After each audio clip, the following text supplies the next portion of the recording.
Welcome to the Boneyard with Steve Robertson. As always, I am your good friend and host, Steve Robertson, here on the Maroon Friday edition of the Yard. Hope that you're doing well. Hope it's a payday for you. Get out and go do some cool stuff. It's always nice. And for those of you that observe, we got a new Motley Crue song today, as they covered the Beastie Boys classic "Fight for Your Right." They also announced an EP will drop October the 4th, I believe is correct. And looks like it's just a 3-song EP. Who knows what they're going to do, But another song that'll be out then called "Canceled." That's the name of the EP. So new music from Motley, for sure. When the song "Dogs of War" came out, at first I wasn't sure kind of what to expect. But I dig it. I do like "Dogs of War." I think it's a really good song. Probably one of the better songs they've written. Really maybe since Vince has been back in the band. And when they performed over in London, they performed as Dogs of War, and they covered "Fight for Your Right" to Party, and it went over well. So you can check that out now on the streaming platforms. And we're going to talk some college football today. A lot of college football today. I think it's important that we celebrate tomorrow, even though we're not playing tomorrow. But you're going to be able to watch games. We'll take a quick look at the schedule and kind of see what's out there. I can talk a little bit about, what are the reasonable expectations this year for Mississippi State football and what we've done historically. Wrote an article about that yesterday, and we're going to talk a little bit about the wide receivers today. That's always a fun group. Yeah. And you guys know what a great job Chad Bumpus did on the recruiting trail last year, not just with the portal, but with the high school ranks. And a lot of chatter about that group. Of course, we needed to kind of overhaul that. And Xavier Thomas, of course, leaves us and heads down to LSU, which is where his high school coach always hoped he would be. So congratulations to him for accomplishing that goal. Yeah, congrats.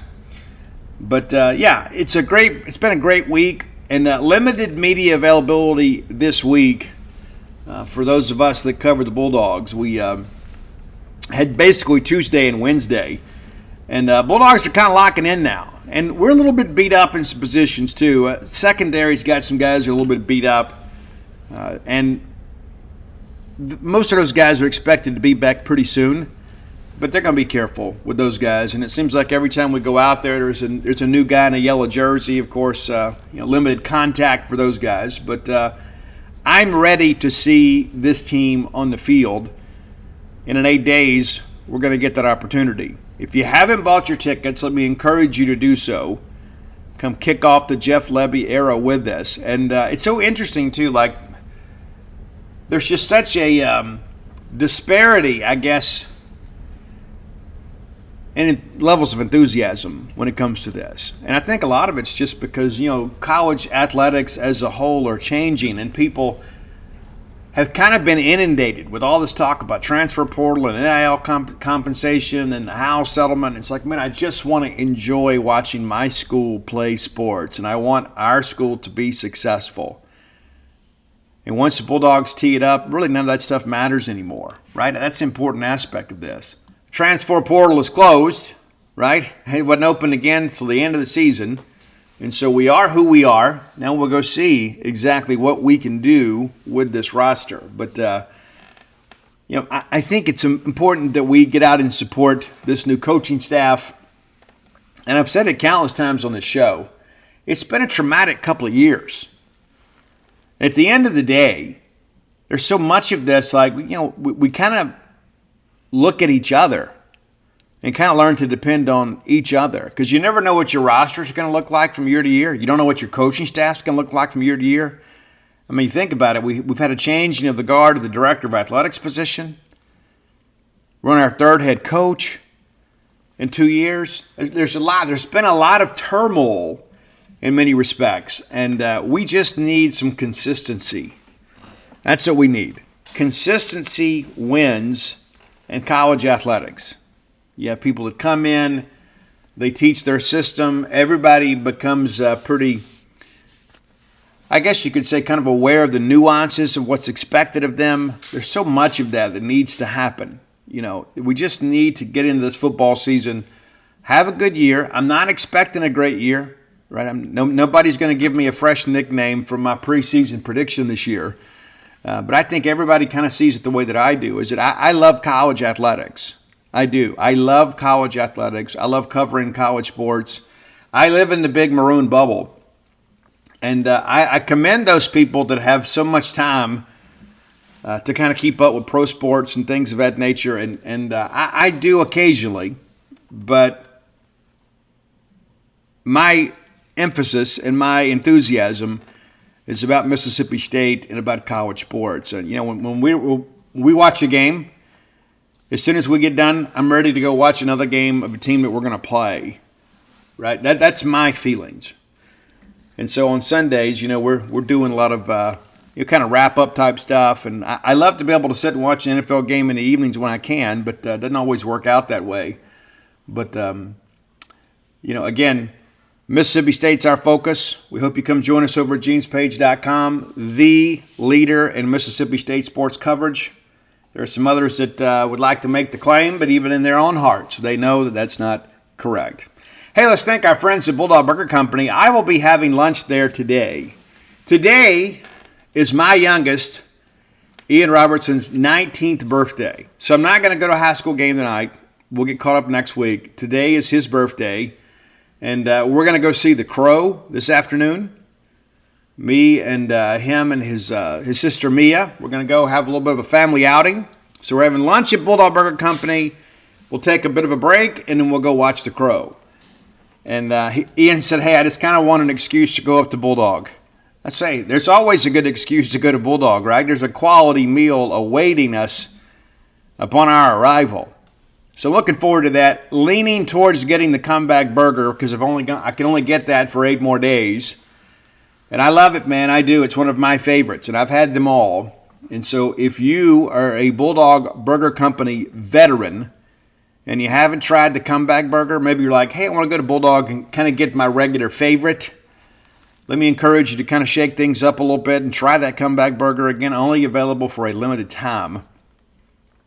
And three great locations to serve you. University Drive here in Stark Vegas, Gloucester Street there in Tupelo, Lake Harbor Drive in the Ridge and Flowood area. Have the spring rolls as your appetizer. They will make you and everybody around you better looking. And look in the mirror this morning, I think I need a spring roll. I do. I'm going to admit that. And so you see me this morning, I may look different this evening. Yeah, because I'm going to have that spring roll as part of my beauty care regimen. Also going to get that Nutella shake to go if things go well. Unless they talk me into something else. There may be something else there for a limited time. I remember the banana shake that we did. Do you remember that? Yeah, back in 2018 when we were making our run to Omaha, we did that special banana shake for about 2 weeks. I wish we'd bring that back, even for just a limited time. The thing was outstanding. That's one of the things that I love about Bulldog Burger Company is there is some consistency with my favorites, but they're always just kind of adding some new things to kind of keep the experience fresh. Not everybody does that. I enjoy that about them, that I can go in there and have the same quality experience, but each time it's a little bit unique. Yeah, great food, great service, great price, great atmosphere, and great portions. We've talked about it really for 4 years now. In the post-COVID world, there are a lot of people out there charging you more for less, but there has been integrity in pricing throughout the experience at Bulldog Burger Company. I think that is to be commended and to be rewarded with your patronage. Bulldog Burger Company, the place where people go to meet. M-E-A-T. All right, let's talk wide receivers. Let's talk wide receivers. It's so interesting to me, too, to see how this group has really kind of transformed. Really, in just a few months' time. It is a completely different group, for the most part, at the wide receiver position. And again, we needed an influx of talent, and Chad Bumpus really stepped up and did a great job. I joked with Chad earlier this summer. I said, will Lebby ever tell you no when it comes to a wide receiver? And he just kind of grinned and said, yeah, he wants them too. Yeah, and we all do, right? And we need playmakers in this offense. I really like this group. I shared yesterday, some concerns about the running back room. And listen, they may prove to be great, but there's just not a lot of proven performance there. And you hope Booth can acclimate to the SEC and do some big things for us. We really need him to do some big things, but it's not just a one-man show. We're going to do it by committee. We have to do it by committee, but there's just not much in the way of production returning. And, we hit the portal pretty hard. We would have taken 2 portal running backs if we could have found 2 that made us better. You don't just want to go take a warm body that's not better than what you already have. But, I'm excited about this offense, and I think one of the big reasons why is that we do have some explosive playmakers at the wide receiver position. And, of course, a lot of that credit goes to the guy doing the recruiting, the coaching, and the developing of those players. And it's been fun to watch those guys get out and run a little bit. We haven't seen much team stuff, but been excited by what we've seen. Now, number 1, wearing Chad Bumpus' number, is Kelly Akari. Rhymes with Atari. It looks a little more complicated than it is. He's been a little bit banged up as of late, and I don't know that he plays next weekend. We'll see if we can't get Jeff Lebby next week to kind of give us a health report. I don't know how they're going to handle that. There's all this discussion. Lebby's like, he's kind of told us kind of off the cuff. He's like, hey, if a guy's out for the year, I'm just going to go ahead and tell you. But if a guy's maybe out for a week or 2, or we expect him back, we're not really going to talk about that. But yeah. Akari is a guy that was very, very productive at UTEP, and you guys had a chance to see him in the spring game, and you can see why he was so coveted as a prospect. And what a great job that Jeff Lebby and Chad Bumpus did to get him there. But, Akari is a guy that been named to some awards, preseason watch list type stuff, a native of Irving, Texas. Maybe you're familiar there. But 6'1", 200 pounds, and everybody tells me he has been the alpha dog in the meeting room, in the locker room, in the huddle. He is a guy that is eager to kind of run wide open into Southeastern Conference play and prove what he can do. This is a guy with NFL potential. Now, if he can get anywhere close to the level of production that he had at UTEP here at Mississippi State, I feel pretty confident that he's going to get drafted. And that was one of the things Bumpus said watching the draft, that he texted Lebby and said, this is the last year we don't have a receiver drafted. That's music to our ears. It feels like it's been forever and a day since we've had a wide receiver drafted. We thought Mekhi Polk was going to break the streak and didn't work out. All right, the next guy, another transfer, Kevin Coleman, from Louisville, native of St. Louis, Missouri, highly, highly recruited out of high school and highly recruited out of the portal. This is a big win here. And, of course, we had a relationship there. Bumpus had a pre-existing relationship with Kevin and had some connections with him. And as well as I do, so much of this is about trust. Recruiting is about relationships. And we talk about NIL and things of that nature. That may get your foot in the door, but you still got to close. There are some schools out there just going to write you a check, right? And there's some kids out there that's willing to take it and say, hey, I've got to do what I got to do. But when we're competitive in NIL, and we are, when things are similarly situated with other schools, you have to out-recruit them. You have to prove that, hey, this is an offense that will allow you the ability to showcase your skills and potentially get you to the next level. And that was really the case with Kevin. And he said when he announced his commitment that Chad Bumpus was a huge reason why he chose Mississippi State. I would say he's probably your number 2 receiver right now. I mean, as far as what we've seen and what we've heard, I think Kevin Coleman's going to be a really, really big part of things. And if you're watching the roster, they have until Monday to lock in numbers. They've made some changes, which kind of plays havoc when you take the pictures and things of that nature. But KC is a guy that is one of those guys. I think he's changed numbers since the spring. I think that's right. But he's going to be a big-time guy. We expect him to come in and really be a bell cow from the beginning. And again, this is a guy, he's got some juice with him. J.J. Harrell, of course, a little bit limited in the spring. He has looked good in what we have seen in practice. Looks to be full go for the fall. And honestly, I think all these freshmen are probably going to play. I don't think you redshirt them. I think that this group that came in, at least the big three, Harold, Burnside, and Craver, I think those guys end up playing. But JJ, of course, was frustrated in the spring, not with anybody particular, but just frustrated that he wasn't 100%. He looks like he has gained some good weight in the time that he's been here, and that helps when you enroll in January. Of course, when you have aspirations of playing as a true freshman in the fall, it behooves you to be a December graduate and be able to enroll in that and have the benefit of spring practice to kind of learn the playbook and acclimate to the speed of the game. But then you have the summer workouts to kind of prepare you physically. That's a big part of things. And JJ looks the part. You know how explosive he is. Braylon Burnside, had a chance to see him in drills on Wednesday.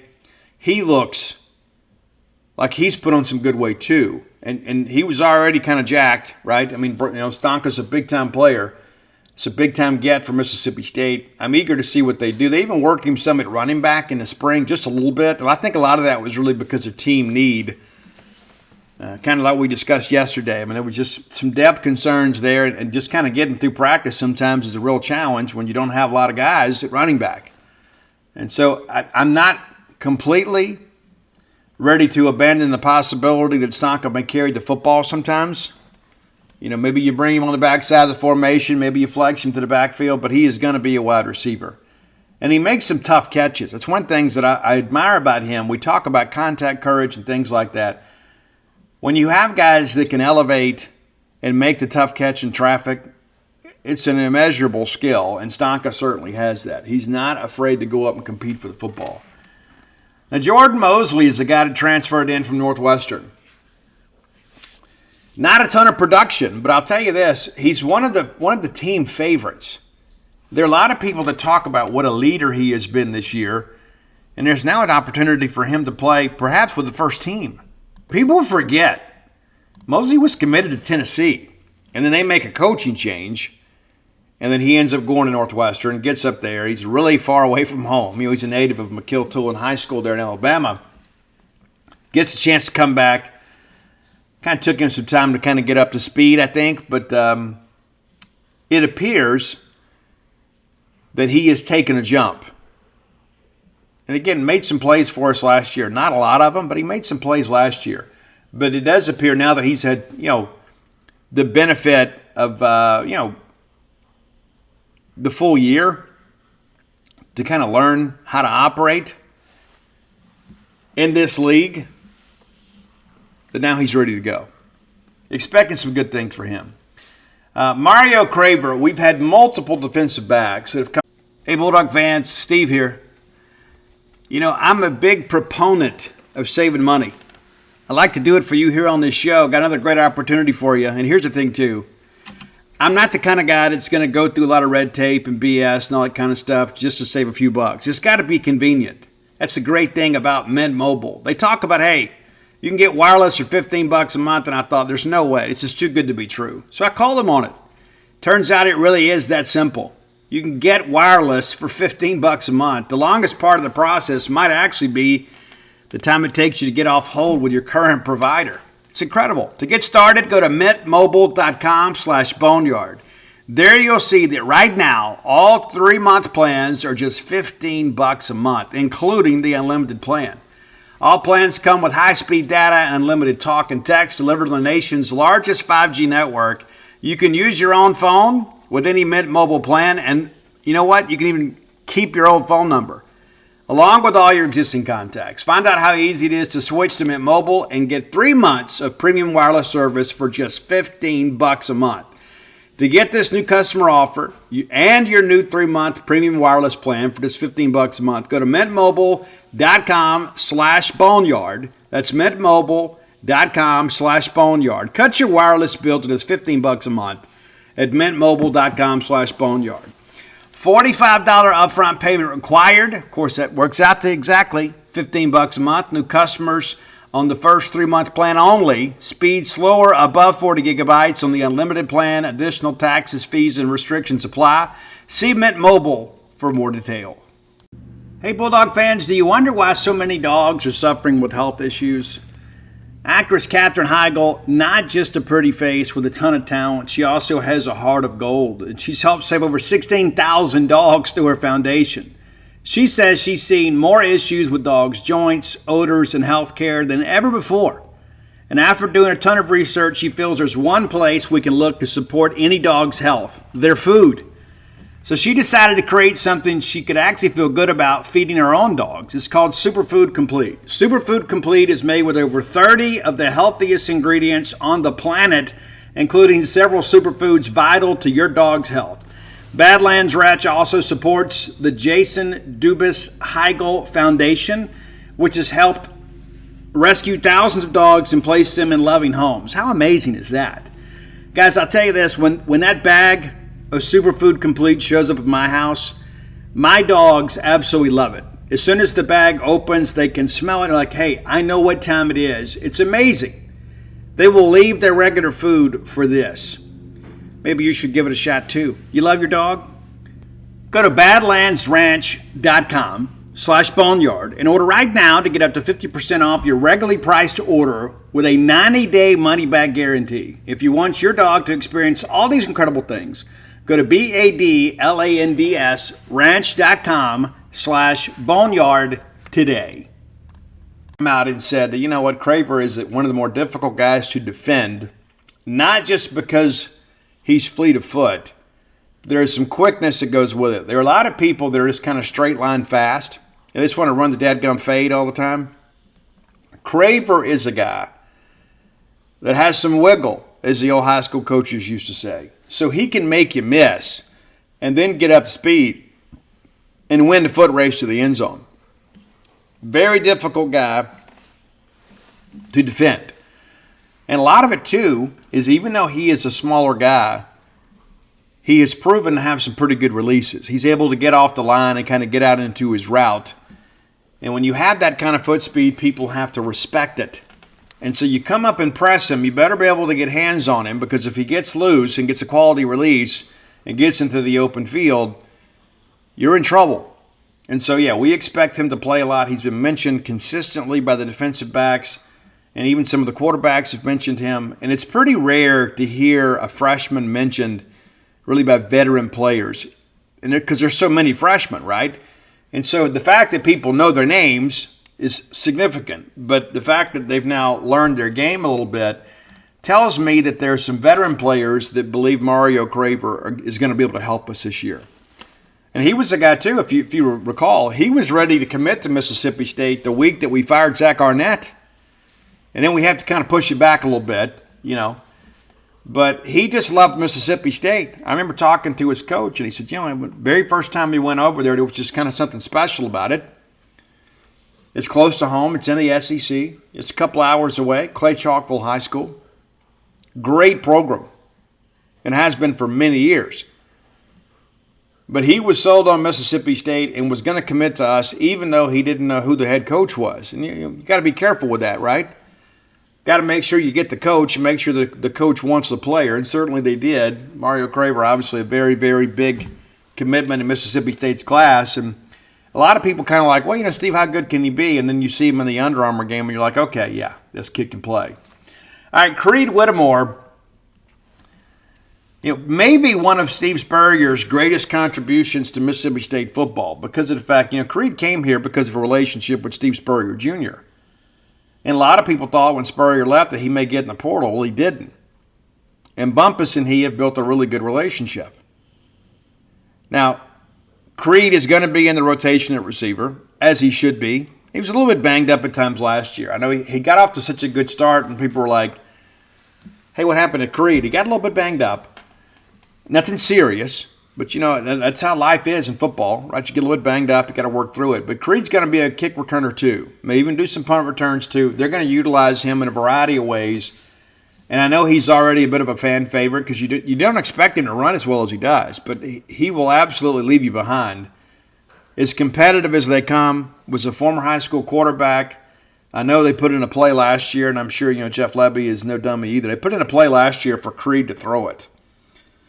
And there were a couple times I said, hey, they're probably going to run the Creed play this week. we kind of set it up, put some things on film, and kind of set it up. And I think we tried to run it once and it just wasn't there. But Creed is a guy with a multitude of skill that can help you in a variety of ways.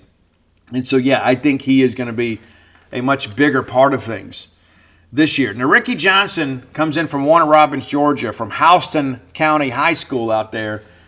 You recall Ricky was committed to Stanford and then flipped to Mississippi State late. A lot of it had nothing to do with Stanford. It was really just kind of proximity from home. But I give Bumpus credit again, going in there kind of getting on this guy and saying, no, you don't want to go all the way out there. You want your family to be a part of this. And Ricky told me that part of his decision was his younger brother.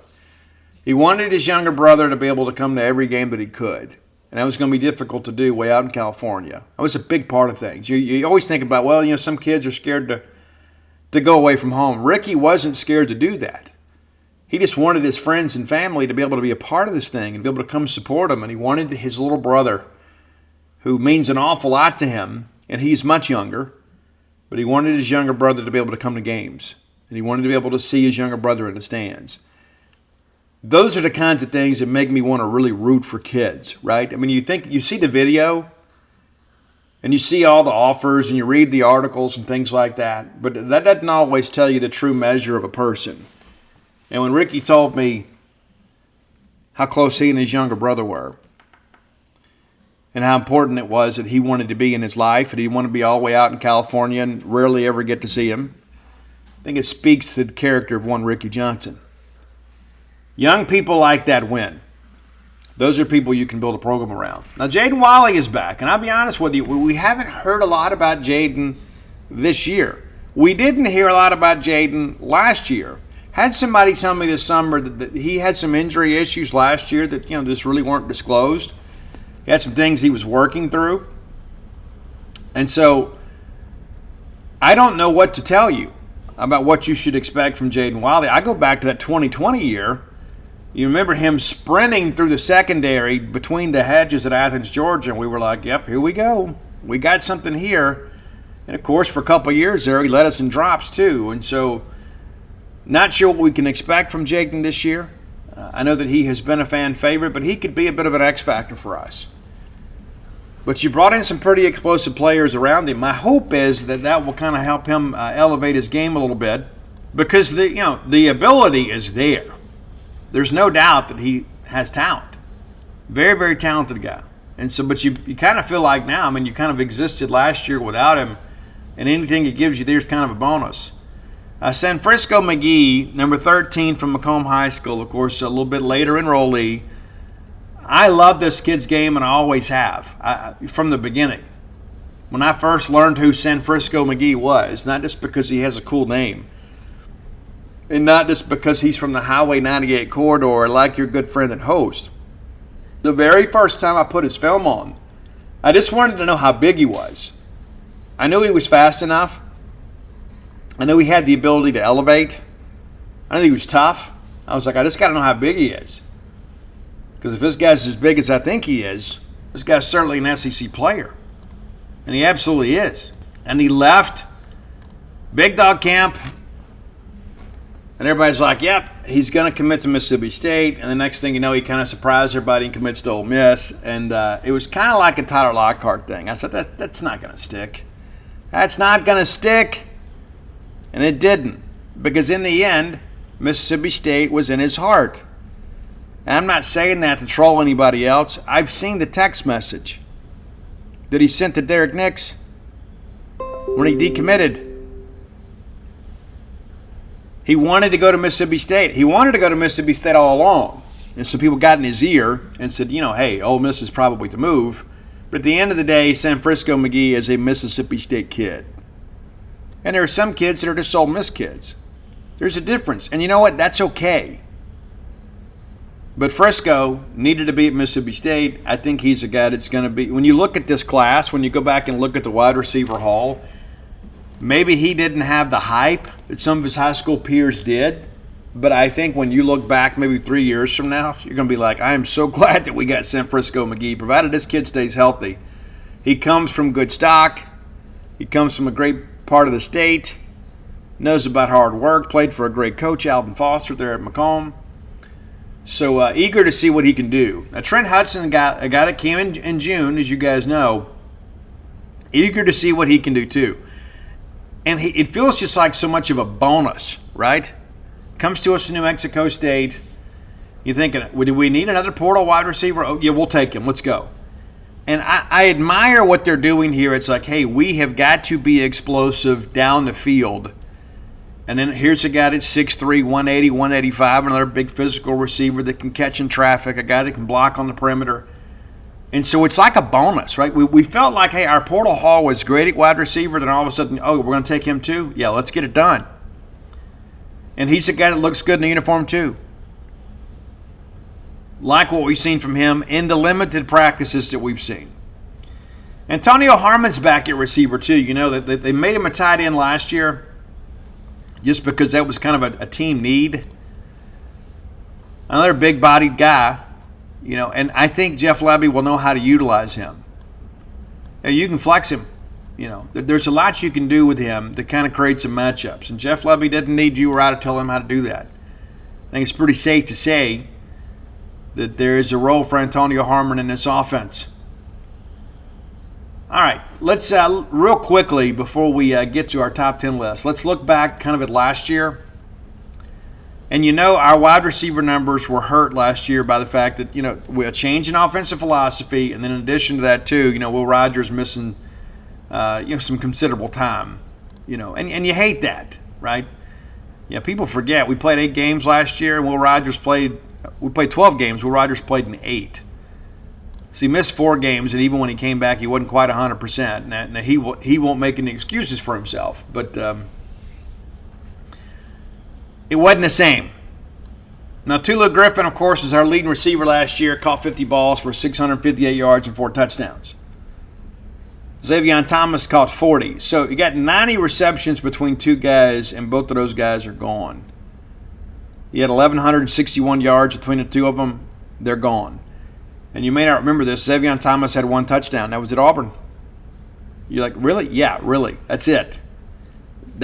Justin Robinson last year caught 21 balls, 257 yards, and went transfer portal. He's gone. And, of course, Woody Marks, great receiver out of the backfield his entire career here. He's gone. Freddie Roberson, the guy that transferred in, people expected big things from, didn't work out. He caught 11 balls last year, did have a touchdown. 149 yards. I remember some people were just so incredibly excited about him, and it just never came together. And just, you know, it's tough to make a move from Eastern Washington to the Southeastern Conference and maintain that same level of trajectory. It's difficult. And that's part of this portal process, is kind of figuring out guys that can do it. And so, again, if you've been doing the math with me here, so your top 5 receivers from a year ago are gone. For one reason or another, either they exhausted their college eligibility, they hit the transfer portal, or they declared for the draft. Top 5 receivers from last year's team are gone. Now, that understood, I think collectively this group has more talent than the group last year. And that's not a shot at Xavier or Tulu, because if they played this year, they would be among the most talented players this year too. But I think collectively, this group is more explosive. They're more in line with Xavier and Tulu. Does that make sense? Now, working through the returners, Creed Whittemore last year, 11 balls in 12 games, 102 yards, couple touchdowns. Antonio Harmon, 14 balls, 1 touchdown. Between the 2 of them, 200 yards receiving. Yeah. Then, of course, Jeffrey Pittman. Jaden Wiley caught 5 passes last year for 49 yards and a touchdown. Jordan Mosley, discussed him earlier, 3 receptions last year, 45 yards and a touchdown. And so the point that I'm making here, and Jacoby Bellows, I remember him, played in 2 games, had 1 catch. And I remember, and again, I say this, and I say this for the sake of clarity here. It is so incredibly difficult for a guy from junior college that's a true JUCO guy and not a D1 bounce back, but a guy that is like played high school ball, now he goes to junior college. So there is a progression in the level of competition And then they get in the SEC, and they have to work at a much different rate. And a lot of people tell you, Jacoby Belazar is a difference maker. And I don't think that was fair to him. I think he probably needed another year, but I think maybe he found out that it was going to be difficult to play here. Great young man. But again, it's one of those things, people love the hot take so they can come back later and say, I told you so. I tried to tell you guys this kid was going to be great, and he was. Well, they never come back and give you the second side of that, right? They don't come back and say, hey, I thought this kid was going to be great, and he wasn't. More times than not. It's an ego thing. It is. Nobody wants to lose. But it's so important to understand when a guy comes in from junior college, it is going to take some time. I don't care what position they play. The speed of the game is so much different here. And not just on game day, but in practice.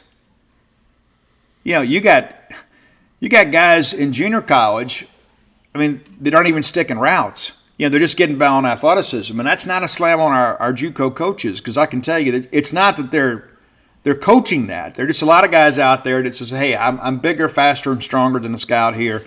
I don't have to be quite as precise with my route running. Well, when you get to this level, yes, you do. And there's some guys that can't make that transition.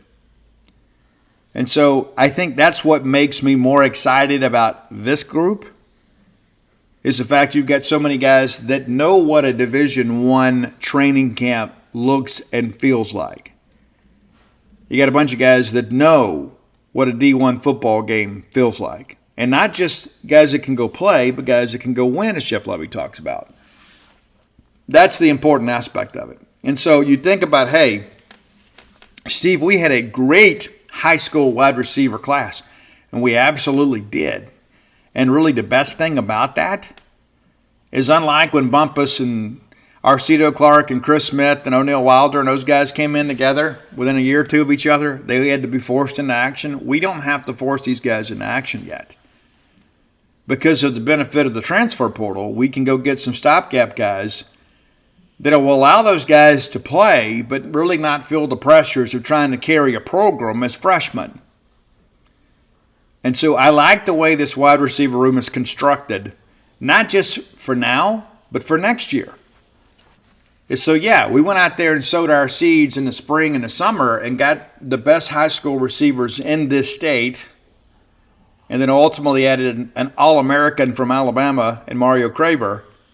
And so we're super excited about that group, but we're kind of protecting them a little bit too by allocating some resources and kind of hitting the portal. And again, you heard the numbers.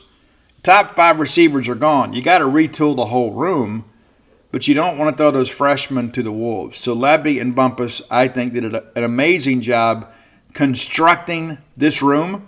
And now we're ready to go see them play. And again, I think when you begin to think about, Coleman and Akari and Hudson and those guys, I think it gives you some opportunities to maybe let those freshmen kind of come along at their own pace. You got to push them a little bit, I'd rather say whoa than sick them, right? But I think this group is one of the more promising personnel packages on the entire roster. And I think you saw a glimpse of that in the spring. And provided we can keep Blake Shapen upright and keep him healthy, I think that you're going to have a lot of fun watching these wide receivers run into the end zone. All right, time for today's Top 10 list. As always, brought to you by closewithblair.com. That's CLOSE with Blair, BLAIR.com. Blair is my friend. Blair is your friend. Blair is a friend to all that need mortgage help. Blair is also one of us. I like to keep business in the family whenever we can. Blair is a multi-sport season ticket holder, has a place here in town. He's also got 23 years of experience in the mortgage lending industry. Nobody stays in any industry for over 20 years by luck. It doesn't happen that way. He's a producer. Thus, Close with Blair. Top 1% close ratio in the country, back-to-back-to-back years. If you're looking to get a game day condo, which may be cheaper than you think, or maybe more affordable is the way to put that, Are you looking for your first home? Maybe life is throwing you a curveball. You're looking for a life reset. You got to find somewhere new to live. Take some of the stress out of your life and let Blair carry that load for you. 601-500-2344. 601-500-2344. That goes directly to Blair. That's his personal cell. Not a call center, not a receptionist, directly to Blair. You're dealing with the man himself. God knows how to get things done. He'll be your advocate with underwriting, knows how to construct loans, and the best way to get an approval. And that's what you want. And if you're looking for a home, let's get that pre-approval ahead of time. You want to see a motivated real estate agent, and we have some amazing ones in the Mississippi State family. Get that pre-qualification letter. Then you know exactly what you're looking for. You're not looking for a home outside of your means. Blair can be one of your best friends. Again, that's closewithblair.com. Okay. I found myself today, I called an audible. I had something else planned today, but this morning, as I awoke, trying not to make too much racket, dogs are ready to go outside after a night of rest. But a lot of times I'll grab my phone and stay in bed and scroll for a little while. Many of you probably do the same thing. Didn't want the dogs getting too rambunctious until the wife woke up. And at some point you get to it and say, got to get up. But I stumbled upon a conversation with some Nirvana fans, which is kind of like a cult. And they're absolutely just disparaging Courtney Love and the band Hole. Now, what's interesting, Courtney Love had already been in a couple movies. She already had an album before she even met Kurt Cobain. And some people were acting like, well, she's only successful because she was Mrs. Kurt Cobain. Now, that's not to deny the fact that she had more visibility because of Nirvana's success. But to suggest that Courtney Love was just a Stepford wife of some sort is just incorrect. Now, a lot of people, of course, blame her for Kurt's early demise. I think there's probably some truth in that. It was clearly a toxic relationship. But all that understood, she was a very talented lady in her own right, and I don't think that she's got enough credit. And you go back and look, there's such a revisionist history about that time in music. But a lot of people, especially ladies that grew up in that era, will tell you that lived through this, one of the best albums of the 90s. And I tend to agree. And to be honest with you, I kind of like Hole better than Nirvana. And you say, Steve, you're going out of line here. Well, I think in the end, it was the songs made a little more sense, right? So here are my top 10 Hole songs. Does that make sense? You with me? Top 10 Hole songs. 4 albums. Pretty on the Inside, Lived Through This. I can't remember the third one. And then Nobody's Daughter. Let's check that just to be correct. That third one, what was the third one? What was the third one? Celebrity Skin. There we go. All right, so here we go. Number 10 is the title track off the 2010 album Nobody's Daughter. That's after Hole had kind of reunited. Really good track. A lot of people can identify with it. That album in itself kind of has a little more of a refined sound. It's a good band. And this was a nice return. Number 9, a song called Asking For It. And it kind of poses the question, was she asking for it? And it kind of leaves some room for interpretation. But I think it's pretty safe to say that you kind of have an idea of the subject matter just by the title. The title kind of gives it away. Now, the first album, Pretty on the Inside, was very much kind of a punk album, and it had a lot of success across the way in Europe. Had some success here too, but the track Teenage Whore went to number 1 on the British alternative rock songs. And it is very irreverent, as you can imagine.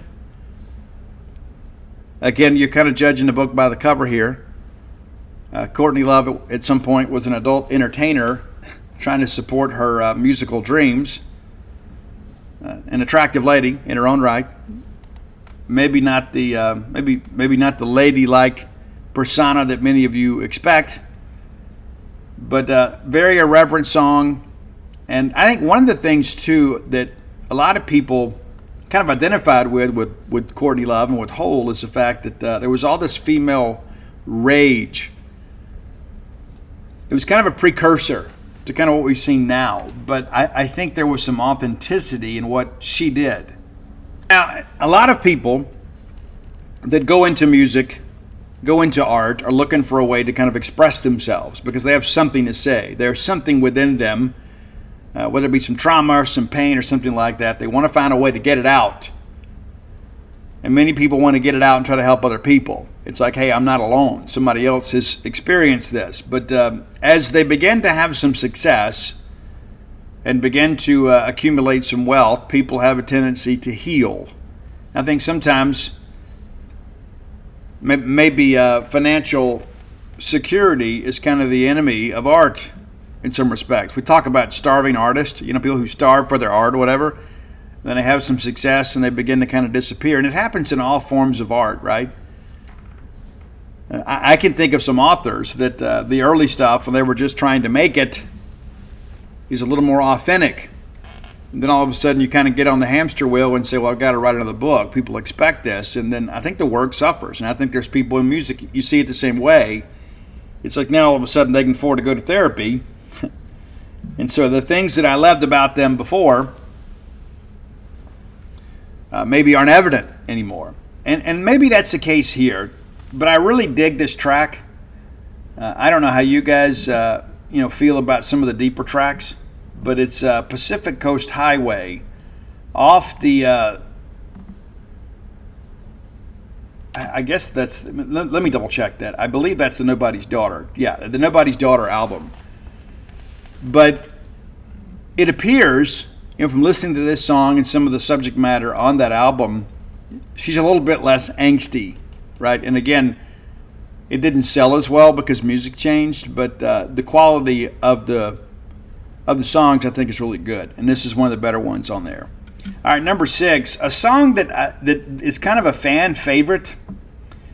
I don't believe this was ever released as a single, but it's the last track on the Celebrity Skin album. It's a song called Petals. It's a super cool song with a great vibe. If you don't know the track, I think it's one, if you listen to this, that you're going to say, you know what, hey, this is one that kind of stands out that maybe I'm unfamiliar with. All right, now we get to the top 5, and I think most people would agree these are the top 5. You may not agree in the order, but we go back to the kind of the beginning of, the Live Through This album. The first single was Miss World. Super cool track. I think it's one of those things, too, that it was kind of an announcement, like a proclamation to the world that I'm here. I've learned a few things. Maybe I've healed a little bit. Maybe I'm a better person. And that's debatable. But super cool track. Number 4, Malibu. This was a huge hit. And it was the second single, I guess, off the Celebrity Skin album. But, of course, hey, you grow up in Seattle and you end up moving to California and, find some success, find some comfortability, I guess you could say. But again, a song with a good vibe. Number 3, another fan favorite here. This actually was a single. And if you read the comments, like if you ever go in those Facebook groups, and I do, I enjoy talking music with people. The lead track on the Live Through This album is Violet. And I think there's some vulnerability in the lyrical content here. I think it kind of gives you a window kind of into the soul of Courtney Love. But I dig it. I do.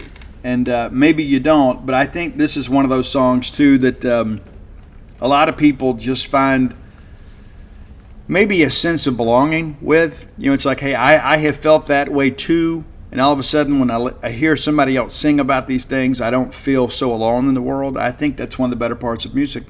Number 2, another huge hit, maybe the biggest hit. Maybe to some people, this is the one. Like, this is the quintessential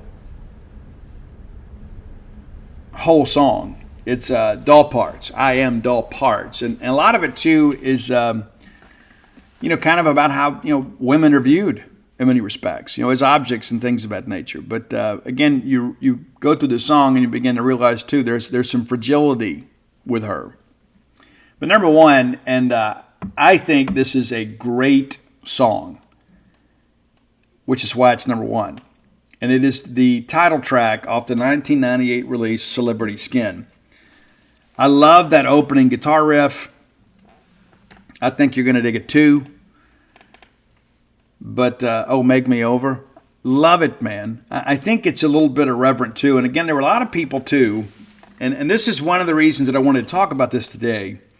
If you listen to this show, and we listen to this segment of the show, I love female rockers. I do. And not necessarily, the ones that get lingerie and go up there and just play 2 and 3 chord progressions and things like that. They're exploited in that respect. But I love people and love female singers that sing about relevant topics. It's one of the things that I love so much about Hellstorm and Lizzie Hale. But Courtney Love, I think, inspired a generation of young ladies to pick up a guitar and to sing about what's in their heart. And I think it's incredibly disrespectful to her, incredibly disrespectful, to suggest that she was kind of propped up just by the fact that she was married to Kurt Cobain for a while. And again, that was kind of a toxic relationship. And you go back and, Kim, who from Sonic Youth that produced her first album, Pretty on the Inside, told her, you're going to ruin your life if you marry this guy. And I think there's some people probably on Kurt's side that said, hey, you're going to ruin your life if you marry this girl. And they did. And it went tragically. It absolutely did. But it's so funny, Courtney Love, of course, became, in many respects, the most hated woman in music. We even did a segment here a while back about songs about Courtney Love. And clearly she had some issues, and clearly she probably still does, and clearly she was a person that maybe didn't handle things well. But when you think about the fact that she lost her husband and eventually a bandmate in about 2 months' time. And so I think maybe giving her a little grace is probably good. Celebrity Skin comes out and people say that, well, Billy Corgan wrote the whole thing, Billy Corgan from Smashing Pumpkins. And then they say, well, Kirk wrote the whole Live Through This album. It's almost like they're trying to say she wasn't capable and that she had to have her love interest at the time, the men in her lives, to hold her hand and lead her through this process. Now, I'm not going to sit here and say they didn't contribute. But to suggest that that's the only reason that she's successful, I think that's completely false. So there you go. See, I don't know what you think about her as a person, but as a performer, Courtney Love was good. And there's actually some good live videos out there of her performing, and she can pull it off live. There are a lot of people out there that are just kind of studio, right? They're studio wonderkins. You get in the studio and you're like, this is incredible. And they can't pull it off live. But you can see her with some live performances out there. And there is some authenticity to who and what she is. So that's my top 10 whole songs. You probably weren't expecting that today, and you probably didn't expect me to be so complimentary of her. But I think in many respects, she's kind of a tragic figure. Has had a very difficult life. And some of it by her own making, right? I mean, it's true. I mean, even you go back and read all the, the 911 dialogues and things like that, transcripts of those calls. Her and Kurt used to fight a lot, and Kurt said he was trying to get away from her because she was at times violent, and she's been blamed. And there's some people even to this day that think she killed Kurt Cobain. And I don't believe that. I don't think she pulled the trigger. Now, that said, I think the toxicity of the relationship certainly contributed to that. But there you go. We're not here to talk about that. We're here to talk about, kind of celebrate the music of one Courtney Love. If you have ideas for the top 10 list, reach out, let us know. Best way to do that is to hit up Roy on X at Dogmatic67, DAWGMATIC67. And our great lists are on Spotify on that same handle. I'm on all forms of social media at Scout Steve R. If you're not following me on Twitter or X, whatever you want to call it, what are you doing with life? Because you're probably missing some great Mississippi State news, because chances are we're going to have it first. All right, next segment of the show brought to you by Campus Bookmart, a Starkvillian institution. Man, I love Campus Bookmart. I love going in there and just kind of looking at all that stuff. imagining what it'll look like in my closet, when I wear it around town, when I put it on my wall, when I give it as a gift, to see the smile on people's faces, because nothing makes Mississippi State fans happier than having new Mississippi State merch. And you can take care of all your gift needs and your personal needs when it comes to Mississippi State merchandise at Campus Bookmart. When you get to town, go by, see their smiling faces. They will treat you like family, because in their minds you are family. It's true. If you can't make it to town, perhaps you live in the mission field outside of the great state of Mississippi, you can still support a Starkville business, and we always encourage that. Not just because I love Starkville, but I'm a small business owner myself. We encourage you to do that. You can do it at campusbookmart.net, and by being a loyal Boneyard listener, we'll give you a phrase that pays, and that is BSR, which stands for Beautiful Steve Robertson. That gets you free shipping on all orders over $75. Any order less than $75, absolutely incomplete. All right. We got college football tomorrow. I don't know. Are you as excited as I am? I cannot wait to watch football tomorrow. I don't know if I'm going to do anything else. And the truth of the matter is, I don't have a rooting interest in any of these games. I just want to watch some real football. I want to watch a game that matters. A lot of people get all geeked up to watch preseason NFL football. I don't do it. I'm so busy doing other things. But tomorrow will be a day of rest and recreation in the Robertson household. Today, we're going to celebrate Ian Robertson's 19th birthday. But tomorrow, it's going to be a day of rest. And I'm going to enjoy these 4 games. Now, here's how it rakes out for you. Florida State at Georgia Tech. A lot of people think Florida State is kind of a sleeper team for the playoff. And after what they went through last year, was it fair? I think you could make a case. I guess it was Mike Norvell that said when he found out that Marty McGee was at Alabama, they knew they were in trouble. I think that's right. But this Florida State at Georgia Tech game, certainly we expect Florida State to win that. They're ranked 10th in the country. That game's going to be played in Dublin, Ireland.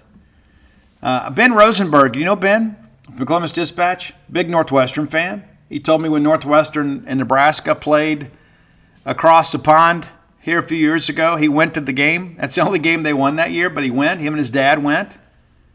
Pretty special moment. Hey, if the Bulldogs are playing in a foreign country, would you go? I think you'd have to, right? It's one of the reasons that I'm going back to Arizona this year. It's like, hey, when else am I going to get a chance to see my team play at Arizona State in my lifetime? Probably never again. And so this is a once-in-a-lifetime type opportunity for fans. The game is going to be broadcast on ESPN. I guess it'll be early evening in Dublin. It'll be 11 a.m. stateside. And I can never tell when ESPN is tracking my time zone. But that should be a fun game. I suspect that's the case. I don't know how you feel about it. But it's Power 5 football, and it's a conference game right out of the chute, the very first game of the year. We're going to get to see that. Now, Georgia Tech, nobody's expecting much. From those guys. I think everybody kind of sees it for what it is. But looks like right now that the Seminoles are favored by 11. I guess some books have it a little bit different, but by and large, 11 points. The over-under set at 55 points. We'll see how things go. We'll see how it goes, but, listen, what do you expect from Georgia Tech this year? Do you even pay attention to that? I really, I don't, but it's that time of year, right? And I know many of you like to make the games a little more interesting and do some wagering. Not really my thing, it's not. But, you look here at this whole Georgia Tech thing from a year ago. And it's one of those things you begin to ask yourself, Georgia Tech, do they ever regret that decision, leaving the SEC? I would just say they probably do. But 7-6 last year, so it wasn't a terrible year, in the post-Jeff Collins era. Of course, they lost that game in Oxford last year, 48-23. But they had to win over Wake last year. They beat Miami in Miami. And you got to wonder if Mario's in trouble this year if they have a bad year. But, they beat North Carolina 46-42. That was at Bobby Dodd Stadium. Bobby Dodd, previous candidate for the Mississippi State job back in the 1940s. Maybe you didn't know that. They go to Charlottesville and they beat Virginia last year. And they beat Syracuse. And, of course, they put up a fight against Georgia.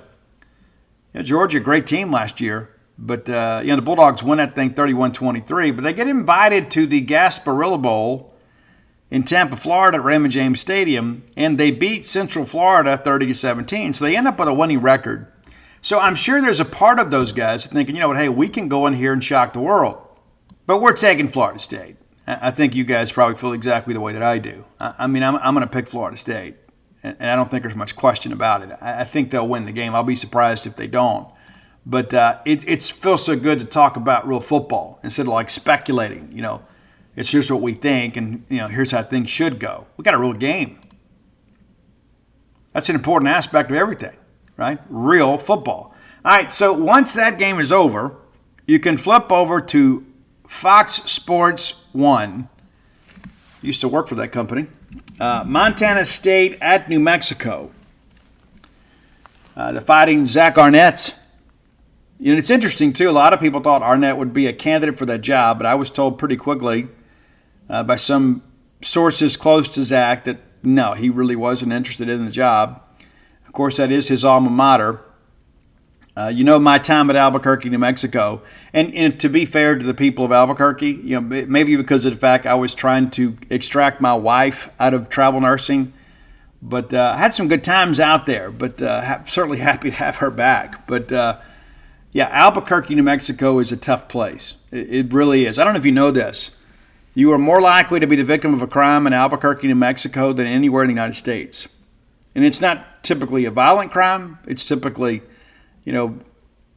theft and robbery and things like that. And Dana's car got broken into twice out there. She says it was just once, but it wasn't. It was twice. She just didn't want me to say, put my foot down and say, no, you got to come home. Not that she would have come. You can't make your wife do anything. I can't. And I didn't want to marry some little Stepford wife either. But anyway, so Albuquerque, there is a lot of civic pride there about UNM there. They love the fact that they've got the university there. It's the biggest employer in town. I guess law enforcement's probably second. But, it's going to be interesting. Montana State goes in there. The Montana State program is favored by 13.5, so they're expected to get a road win there. So you may not even care about Montana State and New Mexico, but you're probably going to watch it because it's on TV. The George Costanza approach. Well, why are people tuning in? Because it's on TV. All right, so the CBS Sports Network game, primetime game, SMU is at Nevada. This could prove to be a fun game here. Of course, Rhett Lashley remained at SMU. They're making their ascension to Power 5 football or Power 4 football, whatever we want to call it these days. The Mustangs favored by 26 over Nevada. That's a big, big number in a road game, especially in week one. I won't be surprised if the Wolfpack cover, but you certainly expect SMU to score. Rhett Lashley, of course, a guy that a lot of SEC pedigree with him. Of course, he spent some time at Auburn. At times, people loved him. Other times, they didn't. When Gus Malzahn was failing, people kind of threw Rhett Lashley under the bus. And there were some people that wanted Rhett Lashley to get our job when we hired Jeff Lebby. And it didn't take long, kind of working at phones last year, to find out that Rhett wasn't going anywhere. Rhett in the beginning was kind of willing to listen. And, people that have good representation, they will be encouraged to listen because you want to know what your market value was. But SMU, to their credit, has thrown some money into that program as they get ready, to to kind of get back on the big stage. People forget when I was a kid, and many of you were kids too. I guess in some respects, all of you are. Some of you still are, even though you're middle-aged adolescents. But SMU was the deal, man. They really were. And then we got to see all of that stuff that kind of play out in front of us with the death penalty. But you remember Craig James and Eric Dickerson. Those were fun teams to watch. And, of course, they were comprised through ill-gotten gains. There were a lot of people involved on the payroll. And if you've ever seen the Pony Excess, and if you hadn't, I encourage you to watch it. It's incredible to go back and see kind of the fallout. And SMU got the death penalty, and rightfully so, to be honest with you. You go back and look, man, they were constantly skirting the rules and constantly under investigation, and they just simply did not care. And then the NCAA made them care. And I don't know that they've ever really recovered. I guess June Jones, I had a chance to talk to him at Conference USA Media Days several years ago. And I told him, I said, there's probably in the heart of every college football fan, they're kind of excited to see SMU win again. I said, how does it feel to be the guy that kind of brought SMU back to prominence? Of course, they were part of the Southwest Conference, but it's taken them so long to recover. Because it's not just about scholarships, right? I mean, you get stained in some respects, but also, too, it's just, you have to start a program from scratch. Again, they didn't have a transfer portal back then. And I think what you've seen from SMU is proof positive that we'll probably never see the death penalty again. Even as rogue a program as they were, what they have endured for the better part of 40 years is probably the proof that you need to say, this is probably a bit of an overreach. And I'm looking this up just because I'm curious, and I figure if I'm curious, you probably are too. But you go back and look at the SMU record books here. Of course, Bobby Collins got Southern Miss put in all kinds of trouble. And so Bobby gets there. It takes over for Ron Meyer. Ron Meyer goes 10-1 his final year. Then goes to the NFL. Bobby Collins takes over and kind of picks up where he left off in more ways than one. And if you were alive in that time, you remember Southern Miss was a good team, but they were constantly under NCAA scrutiny, and Bobby Collins was part of that. And there were people that wanted Mississippi State to hire Bobby Collins. We could have been SMU, right? But they go 11-1 and win the Cotton Bowl, finished number 2 in the country in 1982. And it's a 10-win season in 83 and 84.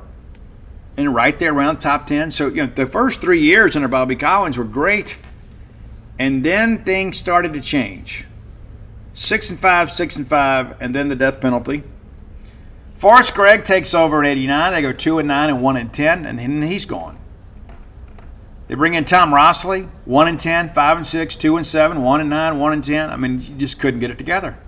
They make the move from the Southwest Conference to the WAC, go 5-6. You would think, well, maybe that's, step down in competition. And then they hire Mike Caven. He goes 6-5. Didn't make a ball game, but you're 6-5, first winning season in a long time. Since that's the post-death penalty era. And then it's 5-7, 4-6, 3-9, 4-7. They fire him. Bring in Phil Bennett, 3-9, 0-12, 3-8. Fire him. I guess that's not correct. Phil Bennett hung in there. They made the move to Coosa. And it's 5-6, 6-6, 1-11. And then they bring in June Jones. In year one, June Jones goes 1-11. And then it's 8-5. And ironically, they get to go to the Hawaii Bowl, where June Jones, of course, made some success with Timmy Chang and the great, run and shoot offense. Then it's 7-7, 8-5, 7-6. So a good run there. And June retires after the 14 season. Kind of fell apart there at the end. They bring in Chad Morris. You remember Chad, right, from his time at Arkansas. And again, you look at these numbers and you begin to realize that Chad probably shouldn't have got the job. 2-10, 5-7, and then 7-6. So he has one decent year, and then they lose the bowl game, and then he's moved on to Arkansas. Sonny Dykes comes in, 5-7, 10-3, 7-3, 8-4. So pretty good run there. for Sonny Dykes. And then now we're at last week, 7-6. And then last year they go 11-3. Had the opportunity to win 12 games last year.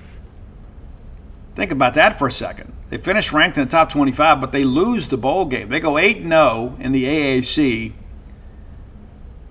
win their conference title, go 11-3, and had they won that game, it would have been the winningest season in school history. And so, again, you kind of understand why SMU people wanted to kind of hang on to him. It's like, hey, we haven't had sustained success for a while. We'd love to have that.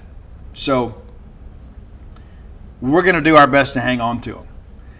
All right, the nightcap, and I don't know where you can watch this. I'm sure it'll be somewhere if you want some late night football, and it's going to start about 11. So shortly after the SMU-Nevada game goes final, Delaware State is at Hawaii. Maybe they should call it June Jones Stadium. But Hawaii favored by 40.5, and I'm sure if you're Delaware State, you're thinking it'll be fun. It'll be fun to just kind of go out there and go to Hawaii. Wouldn't it be great, right? Especially on somebody else's dime. And I'm sure they got a chance to go out there a little bit early and kind of acclimate and see the sights a little bit. But now it's time to play a ball game. So that's your 4 games tomorrow. The winners, in my estimation, I think the chalk pretty much holds. Florida State, Montana State, SMU, and then Hawaii. But how fun is it to be able to watch some college football? And, of course, next Thursday, a huge schedule of games. Huge.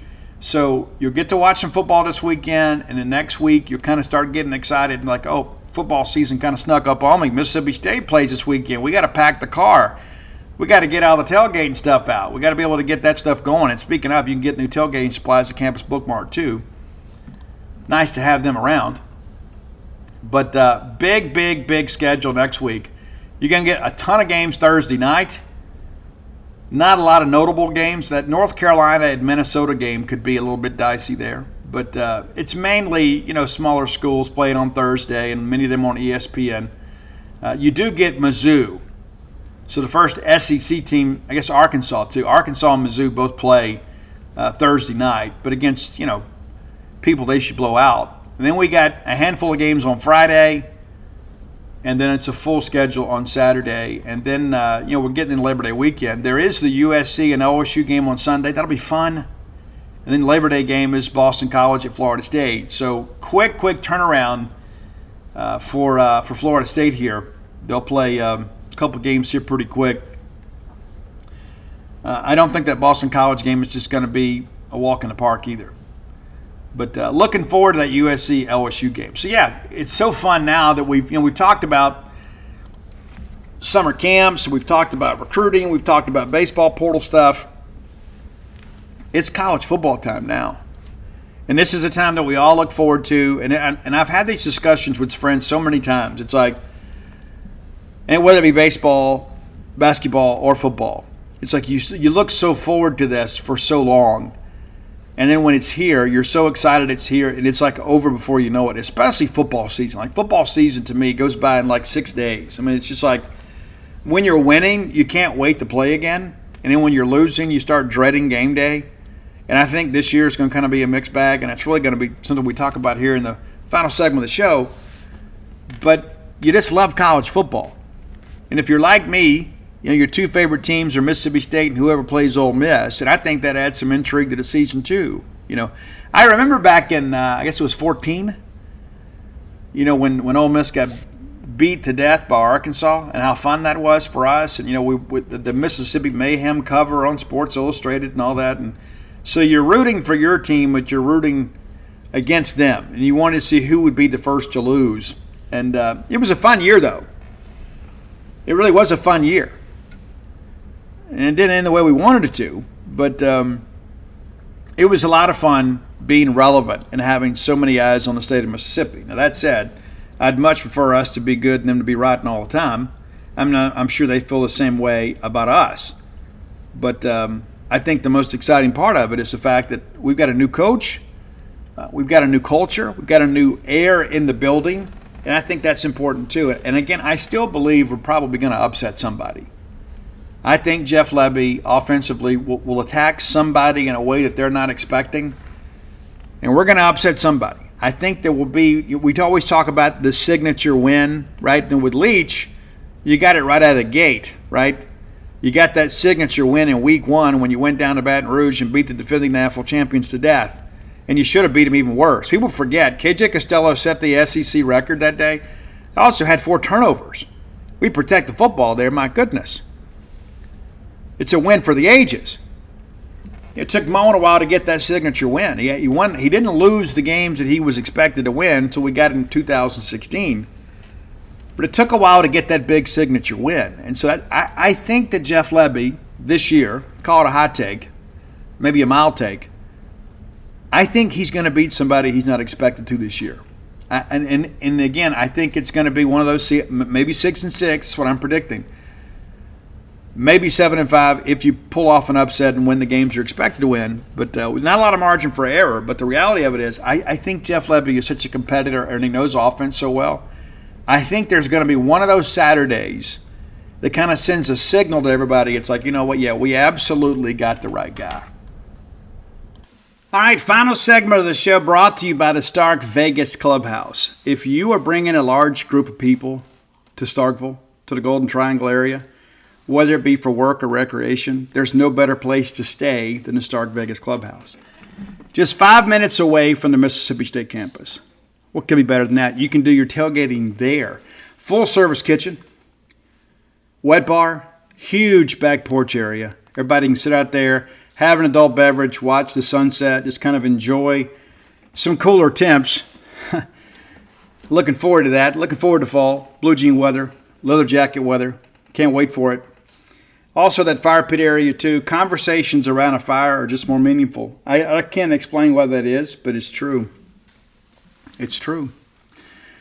Listen, whether it's a couples weekend, a family weekend, maybe just a football, family-friendly weekend, the Stark Vegas Clubhouse could be for you. Maybe you're bringing a work group to town. Maybe you're going to just need like a home base as everybody kind of spreads out and carries out their work duties in the Golden Triangle area.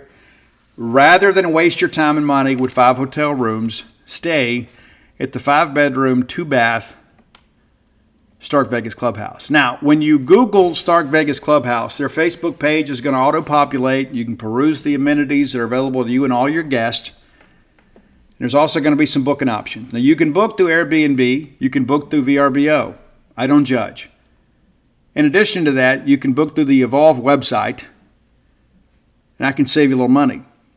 Promo code BSR10, BSR10, the number 10, gets you 10% off your stay. Just by listening to this show, you get a chance to get a discount at an incredible facility right here, 5 minutes away from Mississippi State. So you can just have all your recreational needs met there, leave, go to the ball game, come back, instead of having to fight that traffic going home. It's great. Some friends of mine have used the facility. They had a great time too. They'll be back. You will be as well. Stark Vegas Clubhouse, the best place to stay in the Golden Triangle area. So next week will be our game week, obviously. So we get Jeff Lebby on Monday, and then we'll get players on Tuesday. I think we get them on Wednesday. We haven't seen the finalized schedule. And then Jeff Lebby's call-in show will be Wednesday as well. And I believe the SEC teleconference is also on Wednesday. So you'll get a lot of Jeff Lebby and Mississippi State content the first part of the week. And then we're going to get into game prep. Now, some things have changed on campus, and I'm going to get more into this next week. There are a couple of changes to traffic flow on campus. You know, used to they'd block that, coming in off College View. You know, they kind of block some things up there. That's going to be a little bit different. There is actually the Bost Street extension will now kind of serve as your thoroughfare, kind of cutting across there. But as far as driving up to the stadium, no. That road doesn't exist anymore coming in from Palmero or coming in from Humphrey Coliseum. If you come in that area, drop-off areas have changed. And so you need to be aware of that. Now, ladies, I'm going to speak to you. Wives, girlfriends, significant others. I don't know how you choose to identify. So forgive me if I offend thee. And truthfully, if you've offended, maybe you need to be offended. But all that I understand, ladies, please listen to me. Please listen to me. Afford your husband or boyfriend or whoever you're with, afford them more time. You know how these early games go, especially when there's been changes to traffic flow on campus. People get there and like, oh, I know where I'm going, and nobody looks at the map, and you just use your GPS, and sometimes GPS hadn't updated, and you're going to be frustrated. Your driver is going to be frustrated, right? So let me encourage you, everybody get ready and plan to leave an hour earlier than normal, at least in week 1 and maybe week 3. Give yourself a little more time. Now, a couple other things that you can do. Go ahead and upload your tickets to your wallet. One of the reasons that we have so many delays getting into the stadium is everybody wants to hang out and party with friends, and I get it. And they say, okay, I'll just walk over to the stadium about 20 minutes before kickoff. Well, then there's people ahead of you that don't have their tickets in their wallet. You know, your digital wallet, your Apple wallet. Go ahead and take care of that now. It takes you 5 seconds. But it's going to save you and everybody behind you a lot of time because you start fumbling through it and, oh my gosh, I forgot to do that. Be prepared. Now, I love our game management people. And those people do a good job for us as best they can. These people don't live on the Mississippi State campus. They may live in Starkville, they may live in Columbus. They don't live on campus. And so when you pull up and say, hey, where is lot 8? They have no clue. No clue, most of them. They're not going to have a clue. And you need to be fair to them. And I'm going to ask people too, as always, please be courteous to those people. They're just people trying to do a good job and help us facilitate getting to and from campus. And at times I'll see people that kind of get engaged and get aggravated and say, hey, listen, let me just pay to park here. Well, if you don't have the right parking pass, not only will you get your car towed, you may get that person fired. And to be honest with you, if they're accepting cash for a parking space, they should be fired. But that's few and far between. We have some really good people that have been doing this for a long time, but things change. And so it's early season mode for them. It's early season mode for your team. It's early season mode for you. So let's all get prepared, give ourselves a little more time to get there and get settled. Because the last thing you want on game day is to have a fight with anybody. And what happens is people's anxiety level gets elevated because I've been so looking forward to being back in Davis-Wade Stadium. I want to see this new look offense. I want to be excited, and then I miss kickoff. That sucks. I mean, you look forward to this for so long, and then a lot of it's your own fault. So I'm encouraging you to leave early, be patient with yourself, with everybody in your vehicle, and plan ahead by transferring your tickets to your Apple Wallet. Okay? Now, in addition to that, this is going to be one of those years that we're not expected to contend for anything. I think this team is better than people project. That's typically my feeling, though. And one of the reasons that I've done these, positional previews and stuff is just kind of prepare you based on what I'm hearing, what I'm seeing. I think we're going to be a decent team. I don't think we're going to be a great team. And that's not an indictment on Jeff Lebby. It's year 1. It's his first year being a head coach. It's not like, and even Mike Leach's first year was difficult. And of course, Leach has to come in, put his system in. And we had that great game at LSU, and the next thing you know, we saw drop 8 the rest of the year. It took us a while. And I remember asking Leach about that. He goes, well, I probably have seen more of it than anybody in the history of college football. So yes, I know how to attack it. But you got to think, how many wide receivers do you think we've had in the last 20 years that ever had to deal with drop 8? Everybody was kind of bringing the safety up in the box and trying to stop the run, trying to stop quarterback power, trying to stop the zone read. And so you had a lot of one-on-one coverage, so it took a while to acclimate. But first-year coaches at Mississippi State, you look in recent years, I read an article yesterday really about the last 50 years. If memory serves me correct, Jeff Lebby is the 36th football coach in Mississippi State history. 11 of the preceding 35 had a winning season in year one. Now, Jeff Lebby also has the benefit of the transfer portal. Zach Arnett had it too, but it's a much different dynamic. And, all due respect to Zach, Jeff is a guy, obviously, that it's a little more prepared for the job. This guy's been a coordinator for a long time. But there's going to be some growing pains. And so if we go out there and lay an egg in a ball game, let's don't all just go jump on social media and say, well, Lebby's not the answer. I think he is the answer. I think he's going to do extremely well here. But this year is going to be about laying a foundation for the future. And you go back and you remember, let's just kind of work back here. Leach, the first year, tough year. We still won the bowl game. We got to kind of go by default, but we still won the bowl game. So it gave you a little bit of juice heading into the next year. Had a much better year in 2021. Still had to deal with some COVID restrictions. We lose the Egg Bowl, of course, and then lose the Liberty Bowl to Texas Tech. It was terrible, terrible day. And then in 22, obviously he comes back and everybody's like, hey, he's coaching for his job, which wasn't true. But that's how they felt. He needed to win the Egg. We have an 8-4 year, win the Egg, then Arnett leads us to a win in the bowl game, and we end up with a top 20 finish. And so it takes a little time. You go back to Joe Moorhead. He inherited a very talented roster. I would venture to say he has probably inherited the best roster of any Bulldog first-year coach in the last 50 years. He had 3 first-round picks on that defense in 18. And even though we won 8 games that year, we feel like the year was a disappointment because of how things finished. But it's so interesting. Joe Moorhead was here just 2 years, wins the Egg both years, and gets to a bowl game and gets fired. And I don't know what your feelings are about Joe. He's a great man. He just didn't win enough. And I think things are kind of running off the rails late. You had seniors not coming to bowl practices. And, of course, you had the incident where Garrett Schrader gets knocked out of the bowl game, because of a fight that he was responsible for, too. A lot of people just blame Willie Gay. They were both responsible. We discussed that at length. Dan Mullen goes 5-7 in year one. Should have beat LSU that year. Should have beat Houston. Should have gone to a bowl game. But I kind of see this season kind of like that one. I think we'll get one of those games and get to 6-6 and get to a bowl game somewhere. And so I think it's important to understand what Dan Mullen did in year one.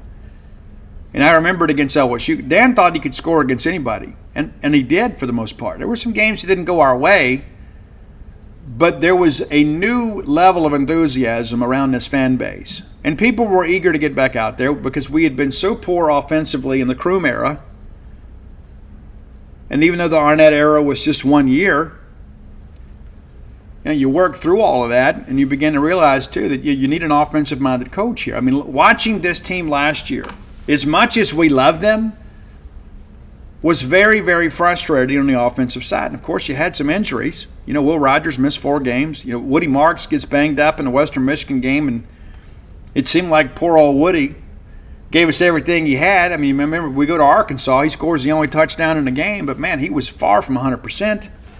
But watching that team last year on offense was brutal.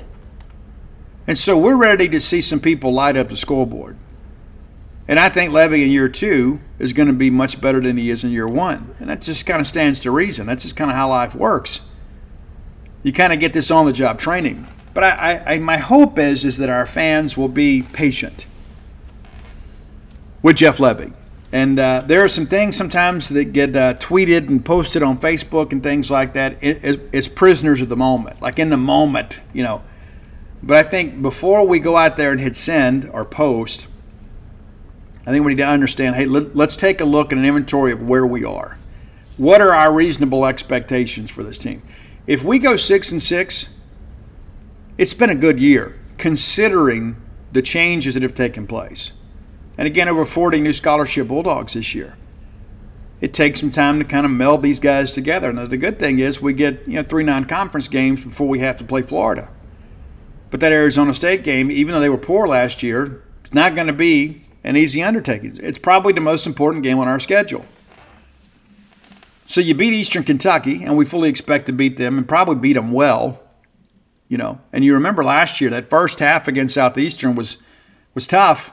Even though we ended up winning the game big, there were some people like, man, this offense is so bad. I'm like, hey, just give it time, right? Give them some time. But those people were proven to be correct, even though it was probably an unfair characterization of things in game one, in week one, in year one with a new coach. But Jeff Lebby has had an opportunity to coach in Power 5 football extensively. And you look at the numbers, and we've ran them and discussed them on this show before. He is a guy that knows how to score. He is a guy that knows how to create matchups that are advantageous to his offense and his quarterback. So we're going to score. And I think that we'll probably get Eastern Kentucky really good. And I think there are some people right now that are kind of on the fence because, hey, college athletics is not what it was 10 years ago. It's not. And I can't sit here and tell you it's better. But when we tee it up, all of the other changes in college athletics really don't matter. It's about who's wearing maroon and white. It's about who's in the stands ringing the cowbell. It's not about all this other NCAA stuff. It's not about the business of athletics. It's about young men and young women representing our university and representing all of us. And so my hope is this year will be a fun year for you. And we want you to be here. We love it when you're here. It's like a family reunion every weekend, whether it be football, basketball, or baseball. We love it when you're here. We love being here. But we love you coming home to Starkville. And so if we have a game that doesn't go our way, let's not just say, well, that's it. I'm just going to stay home, watch it on TV. Mississippi State needs you here. These young student athletes, they need you here. And I think we have a responsibility to show Jeff Lebby that, you know what, Coach, we believe in you. We believe in the future. We know that this year may not be the year that many people hope or expect, but we're going to be here.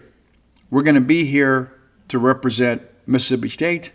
We're going to be here to support our university. My hope is that is something we can all agree upon.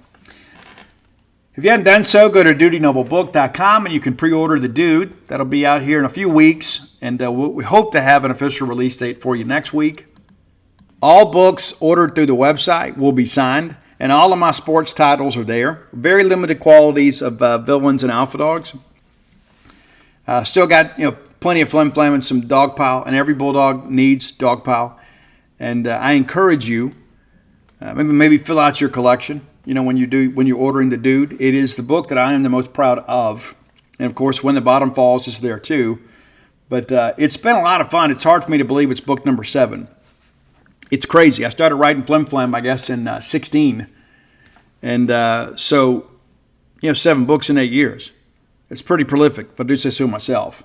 And one of my goals when I moved to Starkville 10 years ago, I said, I want to write books about Mississippi State. I want to write the Mississippi State story because I believe that we have been underrepresented in Mississippi's literary heritage. And so it's been my goal to change that. And in some respects, I've kind of created my own lane, but I hope other people are inspired to write Mississippi State books now and in the future. We've never really had this. We've never had Mississippi State books on a regular basis. And so it has been my gift to you, and I think Duty Noble is the best thing that I have written, especially on the sports side. And again, I share this with you guys too. When I was working through the research, I floated a lot, and I think floating can help you too. A lot of people say, but Steve, I can go float in my pool. Not like this. You go in there, sensory deprivation. You have a chance to just let your mind be quiet. You're not on your phone. You're not listening to music. Sometimes I do. There's a little music in the beginning, then there's like 45 minutes of silence. It gives you a chance to just kind of take the trash out a little bit mentally. If you got chronic pain, you got chronic anxiety, we may be able to help you. Come be a part of it. And again, if you're going to plan to float during football season, you need to book ahead of time. You can download the True Rest app and you can book online, or you can call 662-268-7601. My lovely wife will take care of you, answer all your questions, and get you set up. And it is an amazing experience. We have several student athletes that come. We have several faculty members that come. And we just have some local Stark villains that have just found some relief with this. And again, we may be able to help you too. And a lot of people have questions. As Steve, I may be claustrophobic. Well, you can leave the pod doors open. Well, Steve, I don't know if I want to be in the dark. Well, there's a light that you control, and you can pick the color of the light. but you're floating in 1,200 pounds of Epsom salt in a sensory-free environment. And it's our level of relaxation I've never experienced in my life until I floated for the first time in Albuquerque, New Mexico, of all places, a couple years ago. We wanted to make Starkville a better place, and we've had several Boneyard listeners that have come and floated too, and have joined our discount program as well. So come be a part of it, and many of you are thinking about coming next week. Again, we're starting to see a lot of traffic kind of pre-booking for next weekend. And so I'm going to encourage you to do that. I'd hate for you to be, maybe this is like one of only a couple games you come to, and you say, hey, I want to try that while I'm in town, and we didn't plan ahead, right? So I'm just encouraging you. You need an appointment. We do take some walk-ins, but it's typically middle of the week because we only have 4 pods, right? And we don't want to start your pod, your float in the middle of somebody else, and there's a door that gets slammed or something like that. And so it's a great experience. And, we pushed all our chips in the middle. We could have done anything. Then I could have come home and worked at the hospital. But we wanted to do something that brought real value to Starkville. And there were so many people when we first said, you need to open this in Tupelo or open it in Madison. I was like, no, I live in Starkville. And I want to make Starkville a better place. And I'm very proud that the first float therapy spa in the state is in Starkville, Mississippi. There are a couple places out there that have a pod, an old generation pod. But this is an opportunity for you to do something that's very unique that may bring some real benefit to your life. Again, that's True Rest of Starkville. Follow us on Instagram, Facebook, and book today at 662-268-7601. Let's get out of here. It's been a great week for us here. And again, next week is game week, so we'll get together on Monday. We'll start talking a little more about Eastern Kentucky, kind of breaking down what they're talking about, what we can expect. That's going to be a new look team as well. Maybe some question marks, They got some transfers and that kind of stuff, but they'll finalize the roster, and we'll begin to kind of talk about what Eastern Kentucky brings to the table. But at the end of the day, it's not really about the opponent. It's about Mississippi State. And we need you to be here and help support the Mississippi State Bulldogs at Davis Wade Stadium. Until next time, let's all live our lives in a way we make more friends than enemies, and people can see a difference in the way we live.